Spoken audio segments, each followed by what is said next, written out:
Hello students, welcome to my class economics. आप सभी लोग कैसे हैं और आप लोगों की स्टडी अच्छी चल रही होगी। स्टूडेंट्स, इस क्लास में हम डिस्कस करेंगे प्रोडक्शन पॉसिबिलिटी कर्व, जिसको शॉर्ट में पीपीसी भी बोला जाता है। प्रोडक्शन पॉसिबिलिटी कर्व के अदर नेम है production possibility frontier and transformation curve. Okay students, तो सबसे पहले देख लेते हैं पीपीसी क्या है। PPC is a curve showing alternative production possibilities of two goods with the given resources and technique of production. PPC एक ऐसा कर्व है जो ये शो करता है कि जो हम अल्टरनेटिव प्रोडक्शन करेंगे, जो पॉसिबिलिटीज बनेगी, जो कॉम्बिनेशन बनेंगे, उसमें हम टू गुड्स का प्रोडक्शन करेंगे जो हमारे पास गिवन रिसोर्सेस और टेक्निक्स है उससे। ओके स्टूडेंट्स, तो वैसे भी हमने देखा था कि हमारे पास जो रिसोर्सेस हैं वो क्या है, लिमिटेड हैं, और इस लिमिटेड रिसोर्सेस से हमें अल्टरनेटिव प्रोडक्शन करना है। और यहाँ पे हमें ये भी देखना पड़ेगा कि कुछ चीज़ें जो है वो हमें मान के चलनी पड़ेगी। मान के it means assumption of PPC. इसमें हम देखेंगे कि ये जो चीज़ें हैं ये कांस्टेंट होना चाहिए, ये कमोडिटी इतनी होना चाहिए। इसका मतलब क्या है, हम ये एजम्पशन लेके चल रहे हैं कि ऐसा होगा तब ये पीपीसी ड्रॉ होगा। ओके स्टूडेंट्स, तो एजम्पशन ऑफ पीपीसी में हम देखते हैं फर्स्ट एजम्पशन पीपीसी की, जिसमें टू कमोडिटी होगी। कमोडिटी कितनी होगी, टू कमोडिटी होगी, और जो रिसोर्सेस गिवन है और जो टेक्नोलॉजी है वो भी क्या रहेगी, कांस्टेंट रहेगी। ये ना हो कि टेक्नोलॉजी में चेंजेस होता रहे, तो फिर पीपीसी ड्रॉ करने में डिफिकल्टी आएगी। Given resources are fully and efficiently utilise, और जो हम रिसोर्सेस का प्रोडक्शन में यूज करेंगे तो उस रिसोर्सेस का इफिशियंटली यूटिलाइजेशन भी होना चाहिए। Okay students, so these are the assumption of production possibility curve. तो स्टूडेंट्स, हमने इसकी डेफिनेशन और एजम्पशन देख ली। अब एक अपन न्यूमेरिकल एग्जाम्पल से इसको थोड़ा समझ लेते हैं कि पीपीसी का शेड्यूल किस तरह से बनेगा। तो स्टूडेंट्स, हमने यहाँ पर कुछ कॉम्बिनेशंस लिए हैं और टेबल्स का प्रोडक्शन कर रहे हैं, क्लॉथ का प्रोडक्शन कर रहे हैं। ओके स्टूडेंट, पहले हम इतना समझ लेते हैं, इसके बाद में आपको ये एमओसी और एमआरटी के बारे में भी बताऊंगी। स्टूडेंट, सबसे पहले देखते हैं कॉम्बिनेशंस। तो हमने जो कॉम्बिनेशंस लिए हैं ABCDEFG, इस कॉम्बिनेशन में हम टेबल और क्लॉथ का प्रोडक्शन कर रहे हैं। तो सबसे पहले हमने ले लिया ए कॉम्बिनेशन, जिसमें हमने 31 टेबल का प्रोडक्शन किया और क्लॉथ क्या है, 0 है। स्टूडेंट्स, हमने यहाँ पर क्या किया कि जो हमारे पास गिवन रिसोर्सेस थे, उन गिवन रिसोर्सेस से हमने we produce only 31 tables. Okay students, क्योंकि हमने सारे रिसोर्सेस टेबल्स पे लगा दिए, टेबल्स के प्रोडक्शन पे लगा दिए, क्लॉथ के प्रोडक्शन पे हमने कुछ भी इस्तेमाल नहीं किया, तो क्लॉथ का प्रोडक्शन क्या हो गया, 0 हो गया। इसके बाद हमने जब बी का प्रोडक्शन किया, बी कॉम्बिनेशन पे हमने जब टेबल्स का प्रोडक्शन किया, तो क्लॉथ के लिए जब क्लॉथ हमें एक बढ़ाने पड़े तो हमने टेबल्स के प्रोडक्शन हमारा किस पर आ गया, 30 पे आ गया। यहाँ पर हमें ये दिखाई दे रहा है कि एक क्लॉथ को अगर हम प्रोडक्शन को बढ़ाते हैं तो हमें टेबल्स के प्रोडक्शन को सेक्रीफाइस करना पड़ता है। ये सेक्रीफाइस क्यों हो रहा है, क्योंकि resources are scarce, that is why this difficulties arises in front of us.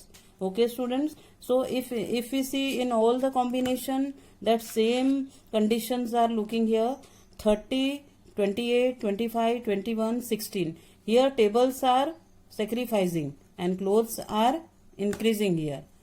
Okay students, तो एक के प्रोडक्शन को गेन करने के लिए हमें क्या करना पड़ रहा है, दूसरी कमोडिटी के प्रोडक्शन को सेक्रीफाइस करना पड़ रहा है। ओके स्टूडेंट, अब हम देख लेते हैं कि एमओसी क्या होता है। एमओसी एक जो कमोडिटी है हमारे पास, उसकी यूनिट को गेन करने के लिए हमने दूसरी कमोडिटी की यूनिट को कितना सेक्रीफाइस किया, this is called MOC, marginal opportunity cost. तो ये मार्जिनल अपॉर्चुनिटी कॉस्ट में हम ये देखेंगे कि हमने एक कमोडिटी के प्रोडक्शन को गेन करने के लिए दूसरी कमोडिटी के प्रोडक्शन की यूनिट को कितना सेक्रीफाइस किया। तो पहले तो देखिए क्लॉथ यहाँ पर 0 है, कोई प्रोडक्शन इंक्रीज नहीं हो रहा है, कुछ नहीं हो रहा है, नथिंग हैपन हियर। तो एमओसी हमारी क्या है, यहाँ पर डैश रहेगी। इसके बाद हमने जो क्लॉथ का एक प्रोडक्शन बढ़ाया तो यहाँ पर जो हमारा टेबल्स को 1 से हमें डिक्रीज करना पड़ा। जब हमने यहाँ पर 1 क्लोथ का प्रोडक्शन बढ़ाया तो हमें यहाँ पर 2 टेबल्स को सेक्रीफाइस करना पड़ा। फिर हमने यहाँ पर 1 से हमने क्लोथ के प्रोडक्शन को बढ़ाया और हमें यहाँ पर इतने टेबल्स को सेक्रीफाइस करना पड़ा। ओके स्टूडेंट, यहाँ पर +1 हुआ क्योंकि क्लोथ जो है वो 1 से बढ़ा, फिर क्लोथ 1 से बढ़ा।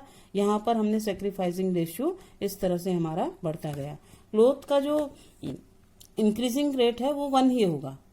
ओके स्टूडेंट्स, तो एमओसी यहाँ पर क्या होगी, हमारी 1 से इंक्रीज होगी। एमओसी हमारी यहाँ पर क्या हो रही है, मार्जिनल अपॉर्चुनिटी कॉस्ट जो है यहाँ पर 1 से इंक्रीज हो रही है। आफ्टरवर्ड्स स्टूडेंट्स हम समझ लेते हैं कि एमआरटी क्या होता है, मार्जिनल रेट ऑफ ट्रांसफॉर्मेशन। जब हम रेशियो को देखते हैं इसका मतलब हम क्या देख रहे हैं, एमआरटी देख रहे हैं। ओके स्टूडेंट्स, तो एमआरटी हमने यहाँ पर जो क्लोथ के प्रोडक्शन को तो हमने 1 से बढ़ाया है, ये 1 से ऐड हुआ है। इसके बाद जो हमारा टेबल्स को हमने सेक्रीफाइसिंग रेशियो क्या है हमारा 1, 2, 3, 4, 5 और 6। तो हम जो सेक्रीफाइसिंग रेशियो है वो हमारा यहाँ पर आ जाएगा और जो हमारा जो एडेड रेशियो है वो यहाँ पर आ जाएगा, जो कि हम 1 से क्लोथ को बढ़ा रहे हैं और टेबल्स को हम इस रेशियो से सेक्रीफाइस कर रहे हैं। तो 1 के लिए हमने 1 क्लोथ के लिए हमने 1 टेबल को सेक्रीफाइस किया, हमने 1 क्लोथ के लिए फिर 2 टेबल्स को सेक्रीफाइस किया। 3 के लिए हमने 1 क्लोथ के लिए हमने फिर 3 को सेक्रीफाइस किया, 3 टेबल्स को। फिर 1 क्लोथ के लिए हमने 4 टेबल्स को सेक्रीफाइस किया। इसीलिए हमने 1 के रेशियो के लिए इस तरह से हमारा जो सेक्रीफाइसिंग रेशियो हुआ, तो this is called MRT. Okay students, तो आपको समझ में आ गया होगा ये सारे कॉम्बिनेशंस, टेबल्स, क्लोथ, एमओसी और एमआरटी। हमने ये 2 कमोडिटी के प्रोडक्शन के साथ इसकी एमओसी और एमआरटी भी यहाँ पर फाइंड कर ली। अब स्टूडेंट्स ये देख लेते हैं कि इस शेड्यूल से हमारा एक डायग्राम किस तरह से ड्रॉ होगा जो कि पीपीसी कहलाएगा। Students, already we prepare our schedule in which we show combinations, tables and cloths. So, and MOC and MRT. Okay, students. So now we draw a diagram for PPC.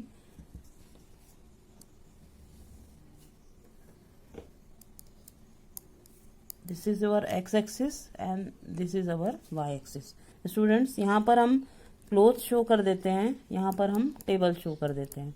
Okay student, सो हमने cloth का जो production है वो तो यहाँ पर क्या है, 0 है, क्योंकि हमने सारे रिसोर्सेस किस पर लगा दिए थे, टेबल पे लगा दिए थे। तो 0 क्लोथ है और इस पे हमने कितना टेबल्स को प्रोडक्शन किया, 31 का। तो 31 यहाँ पर आएगा, 31 यहाँ पर आ गया। ओके स्टूडेंट, इसके बाद हमने क्लोथ को 1 से इंक्रीज किया तो टेबल का प्रोडक्शन कितना हो गया, 30 हो गया। तो क्लोथ यहाँ पर थोड़ा 0 से यहाँ पर 1 पे आ जाएगा, तो ये जो हमारा टेबल है ये थोड़ा सा डाउन आ जाएगा। इसी तरह से ये डाउनवर्ड स्लोपिंग हमारा जो ये है डायग्राम बन जाएगा। ओके स्टूडेंट, सो डाउनवर्ड स्लोपिंग क्यों बन रहा है हमारा पीपीसी, क्योंकि यहाँ पर हम किसी कमोडिटी को गेन करने के लिए दूसरी कमोडिटी को सेक्रीफाइस कर रहे हैं, इसीलिए ये डाउनवर्ड स्लोपिंग बनेगा।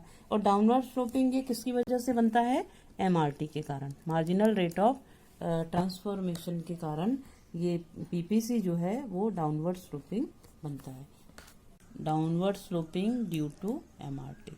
ओके स्टूडेंट्स, आज हमने ये समझ लिया कि पीपीसी क्या होता है और पीपीसी की एजम्पशन क्या है और पीपीसी का शेड्यूल कैसे बनता है और इसका एक सिंपल डायग्राम कैसे प्रिपेयर होता है। Okay students,